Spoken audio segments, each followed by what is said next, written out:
السلام علیکم ورحمۃ اللہ وبرکاتہ۔ قصص القرآن علامہ حافظ ابن کثیر رحمۃ اللہ علیہ، سبق نمبر 62۔ ہیڈنگ ہے حضرت ابراہیم علیہ السلام کی بیت اللہ کو تعمیر کرتے وقت کی دعائیں۔ علامہ صاحب فرماتے ہیں کہ حضرت ابراہیم علیہ السلام کو اللہ تعالیٰ نے جو بھی حکم دیا، آپ علیہ السلام نے اس کی فوراً تعمیل کی اور ہر امتحان میں کامیاب ہوئے۔ اللہ رب العزت نے آپ علیہ السلام کے کامیاب ہونے پر آپ علیہ السلام پر اپنی رحمتوں کا نزول فرماتے ہوئے آپ علیہ السلام کی اولاد میں برکتیں پیدا فرمائیں اور آپ علیہ السلام کے اعمال کو بعد میں آنے والی امتوں کے لیے عبادت بنا دیا۔ جب حضرت اسماعیل علیہ السلام جوان ہوئے تو اللہ رب العزت نے آپ علیہ السلام کو اپنا گھر تعمیر کرنے کا حکم دیا۔ چنانچہ آپ علیہ السلام مکہ آئے اور حضرت اسماعیل علیہ السلام کے ساتھ مل کر بیت اللہ کی بنیادیں اونچی کر دیں۔ فرمان الہی ہے ترجمہ نمبر 1۔ اور یہ بھی یاد کرو جب ابراہیم اور اسماعیل علیہ السلام بیت اللہ کی بنیادیں اونچی کر رہے تھے تو وہ یہ دعا کر رہے تھے کہ اے ہمارے رب، اس عمل کو ہماری طرف سے قبول فرما، بے شک آپ ہی سب کی سننے والے، سب کچھ جاننے والے ہیں۔ اے ہمارے رب، ہم دونوں کو اپنا فرما بردار بنا لیجئے اور ہماری اولاد میں سے بھی ایک جماعت کو اپنا فرما بردار بنا لیجئے اور ہمیں اپنی عبادت کے طریقے سکھا دیجئے، ہمیں بخش دیجئے، بلا شبہ آپ ہی بخشنے والے اور بے حد رحم کرنے والے ہیں۔ البقرہ آیات 127-128۔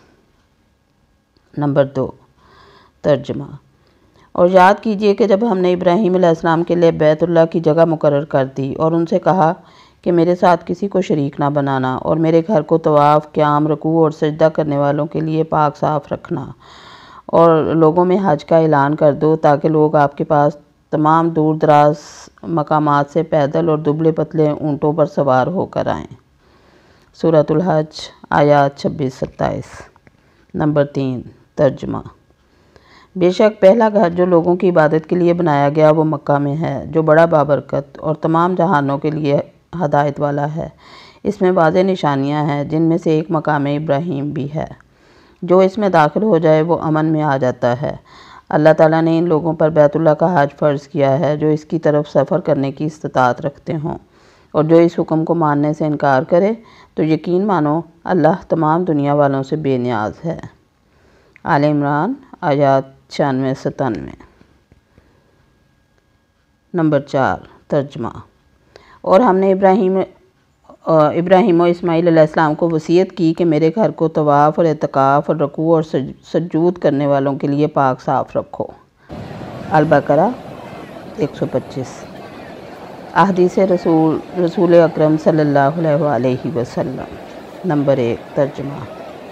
حضرت ابو ذر غفاری رضی اللہ تعالیٰ عنہ نے رسول کریم صلی اللہ علیہ وسلم سے پوچھا کہ سب سے پہلے کون سی مسجد بنائی گئی؟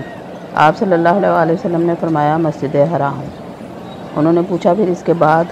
آپ صلی اللہ علیہ وسلم نے فرمایا مسجد اقصی۔ انہوں نے پوچھا کہ ان دونوں میں کتنی مدت ہے؟ آپ صلی اللہ علیہ وسلم نے فرمایا 40 سال۔ ویسے تو اللہ کی ساری زمین مسجد ہے، جس جگہ نماز کا وقت آ جائے اسی جگہ نماز پڑھ لو۔ بخاری اور مسلم۔ حدیث نمبر 2 ترجمہ۔ ابراہیم علیہ السلام نے اللہ تعالیٰ کے حکم کی تعمیر کے لیے اسماعیل علیہ السلام کو ساتھ لے کر بیت اللہ کی تعمیر شروع کر دی۔ اسماعیل علیہ السلام پتھر اٹھا کر دیتے جا رہے تھے اور خلیل اللہ علیہ السلام چنائی کرتے جا رہے تھے۔ جب دیواریں بلند ہو گئیں، آپ علیہ السلام حضرت اسماعیل علیہ السلام کو ایک پتھر لانے کو کہا۔ حضرت اسماعیل علیہ السلام ایک پتھر اٹھا کر لائے جس پر کھڑے ہو کر حضرت ابراہیم علیہ السلام نے بیت اللہ کی تعمیر مکمل کی۔ شروع اسلام میں اس پتھر پر حضرت ابراہیم علیہ السلام کے پیروں کے نشانات بھی موجود تھے۔ یہ پتھر آج بھی خانہ کعبہ میں مقام ابراہیم کے نام سے موجود ہے۔ طواف کے 7 چکر پورے کرنے کے بعد اسی مقام ابراہیم کے پاس 2 رکعتیں نماز پڑھنے کا حکم ہے۔ فرمان الہی ہے ترجمہ۔ اور مقام ابراہیم کو نماز کی جگہ مقرر کر لو۔ البقرہ 125۔ جب تعمیر کرتے وقت دیواریں کچھ بلند ہو گئیں تو اللہ رب العزت نے جنت سے ایک پتھر حجر اسود نازل فرمایا اور حضرت ابراہیم علیہ السلام کو حکم دیا کہ اس کو بیت اللہ کی دیوار کے ایک کونے میں نصب کر دو۔ چنانچہ آپ علیہ السلام نے اسی طرح کیا۔ رسول اکرم صلی اللہ علیہ وسلم نے فرمایا اللہ تعالیٰ نے حجر اسود کو جب جنت سے نازل فرمایا تھا تو یہ دودھ سے زیادہ سفید تھا، لیکن آدم علیہ السلام کی اولاد کے گناہوں کو چوس چوس کر کالا ہو چکا ہے۔ ترمذی عن ابن عباس رضی اللہ تعالیٰ عنہ۔ رسول اکرم صلی اللہ علیہ وسلم نے فتح مکہ کے موقع پر جب بیت اللہ میں مشرکین مکہ کی رکھی ہوئی تصاویر دیکھی تو اس وقت تک اندر داخل نہ ہوئے جب تک کہ وہ ہٹا نہ دی گئیں۔ آپ صلی اللہ علیہ وسلم نے بیت اللہ میں حضرت ابراہیم علیہ السلام اور حضرت اسماعیل علیہ السلام کی تصاویر بھی دیکھی کہ ان کے ہاتھوں میں تیر تھے۔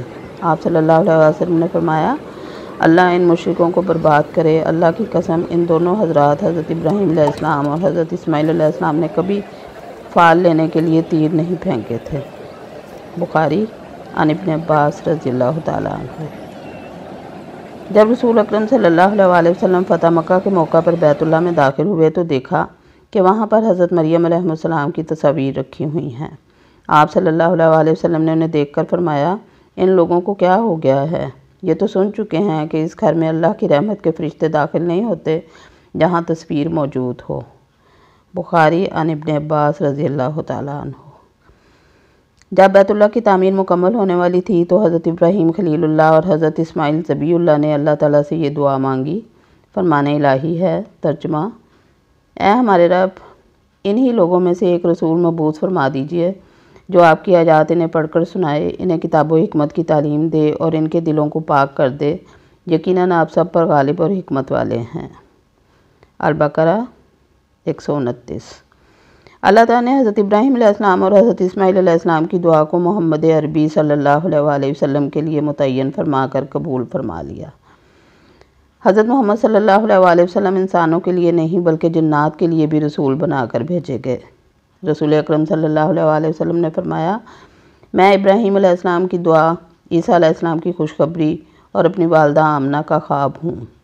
میری والدہ نے خواب دیکھا تھا کہ میرے جسم سے ایک ایسا نور نکلا ہے جس سے شام تک کے محلات روشن ہو گئے ہیں۔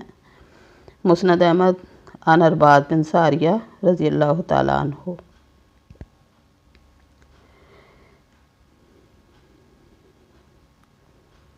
امام قسطلانی کا قول ہے کہ بیت اللہ 10 مرتبہ تعمیر ہوا۔ سب سے پہلے اسے فرشتوں نے، دوسری مرتبہ حضرت آدم علیہ السلام نے، تیسری مرتبہ حضرت شیث علیہ السلام نے، چوتھی مرتبہ حضرت ابراہیم علیہ السلام نے، پانچویں مرتبہ قوم عمالقہ نے، چھٹی مرتبہ جرہم قبیلہ نے، ساتویں مرتبہ قصہ بن کلاب آپ صلی اللہ علیہ وسلم کے جد امجد نے، آٹھویں مرتبہ قریش نے، نویں مرتبہ حضرت عبداللہ بن زبیر رضی اللہ تعالیٰ عنہ نے اور 10ویں مرتبہ حجاج بن یوسف نے تعمیر کیا۔ احادیث رسول اکرم صلی اللہ علیہ وسلم۔ نمبر 1، حضرت ابراہیم علیہ السلام نے بیت اللہ کو اصل بنیادوں پر تعمیر کیا تھا، لیکن بعد میں قریش مکہ نے اسے دوبارہ تعمیر کرنے کے لیے لوگوں میں اعلان کیا کہ بیت اللہ کی تعمیر کے لیے رقم اکٹھی کرو، لیکن اس کے لیے وہ رقم دو جس میں حرام کی کوئی ملاوٹ نہ ہو۔